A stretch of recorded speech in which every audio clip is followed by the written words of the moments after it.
Maybe it's your diet. Maybe you're just lazy.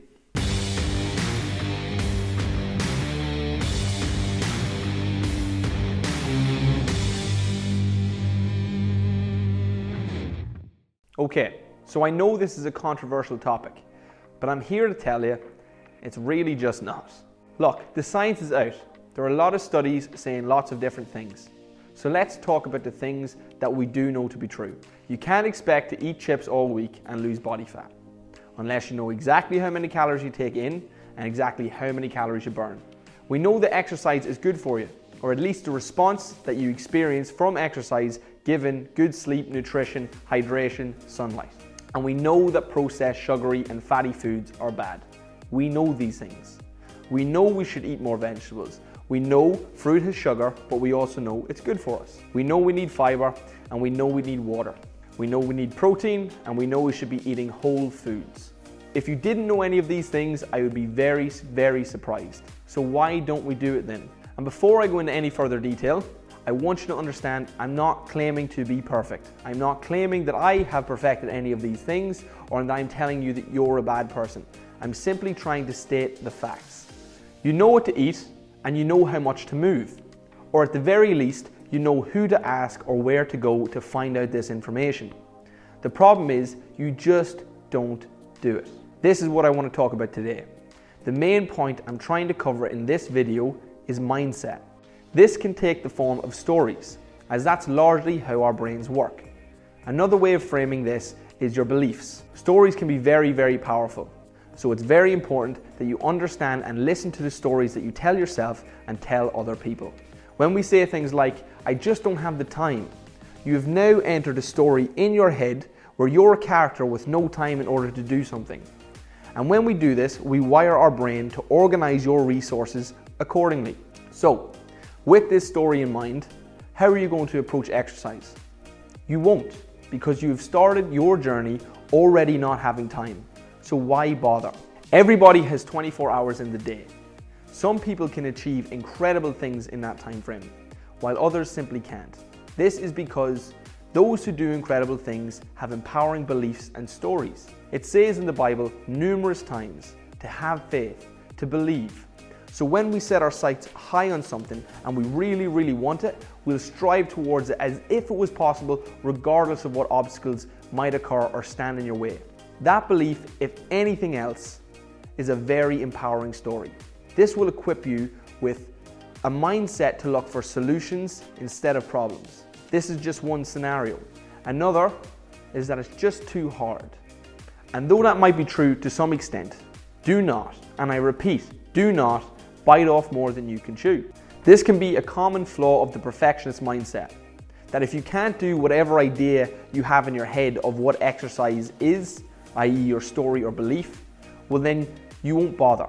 So before you've started, you've made yourself run 5 miles or do a full CrossFit class, and you've overwhelmed yourself. I challenge you to be humble in your approach. You need to negotiate with yourself. Instead of making yourself run 5 miles, why wouldn't you see if you can walk half a mile and go from there? And if you would, congratulations, you're already a little bit closer to being healthy. Even if you go and eat a cheesecake afterwards, you probably would have eaten it anyways. And at least this way, you got some exercise, fresh air, and sunlight. Stop trying to boss yourself around. You're not your own slave. You can't just decide that you want something and then flip your entire personality around on its head. Human beings are a little bit more complicated than that. Even rats are more complicated than that. Take baby steps, whatever it is that you're trying to do. Maybe walk 100 meters. Maybe that's a big win. Run 5K, maybe that's a big win. Maybe 5K wouldn't even be so much of a challenge if you let yourself walk every once in a while. Doing a little every day is better than doing nothing at all. Imperfect action is better than no action. Next up, maybe you're just bone lazy. We are all lazy at times. So how do you make a lazy person move? You find something they love more than sitting still. We call this external motivation. The image of a donkey and a carrot comes to mind.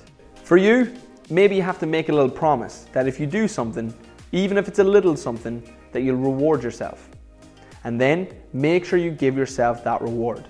Let's say you want to start an exercise program, but you just couldn't be bothered. Well, what reward could you give yourself that would make you show up to the session? Figure it out, do the session, and then give yourself the reward. Maybe you could buy yourself some new shoes. Maybe it's a video game, but you would get this reward simply for attending the session. Once you get there, be genuinely proud of yourself because you've stepped outside your comfort zone. Then afterwards, give yourself that reward. This way, it's win-win. You get to have a positive impact on your health and fitness, and you get something else that you enjoyed in the process. You don't even have to work hard for the first couple of sessions. After you get used to it, which you will, this is called conditioning, you can then set up small milestones of effort. And once you reach those milestones, you can reward yourself. The reward has to be big enough that it actually feels like a genuine reward. It can't be too big that you can't sustain giving it to yourself over a period of time. You're not lazy, you're uninspired. You're not a bad person, you just have bad habits. It's not that you don't have the time, it's that you don't have a schedule. Be careful of your speech and the way that you frame things to yourself. If you keep saying negative things, try and frame it a little bit differently. This might not work for absolutely everything, but it will work for the mundane, day-to-day things. And at the end of the day, when you look at it over the course of a year, it's the little things done right or done wrong that will add up to make the big difference. But one bar of chocolate, 5 days per week at 200 calories each for 52 weeks is 52,000 calories over the year. One share bag of crisps at 546 calories just 5 days per week is 141,960 calories. Now I know some people eat more and I know others eat less. But understand, when you're working with habits, you have to look at the big picture.